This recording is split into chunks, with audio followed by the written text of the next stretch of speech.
Ukraine is the #1 leader in drone applications in the world, and we are trying to give some of their companies the best opportunities to grow by offering, for instance, test areas here in Denmark.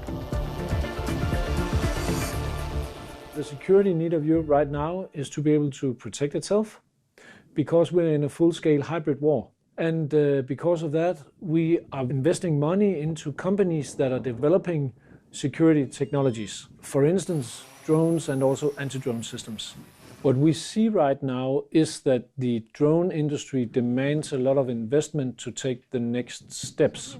The good thing is that based on the money we got from the European Union, with other investments from other funds, there's more than 90 million euro invested since 2021. It's a lot of money, but we have to remember that the United States are investing 20 times as much money in new companies, and China 40 times as much. So it is a great success story.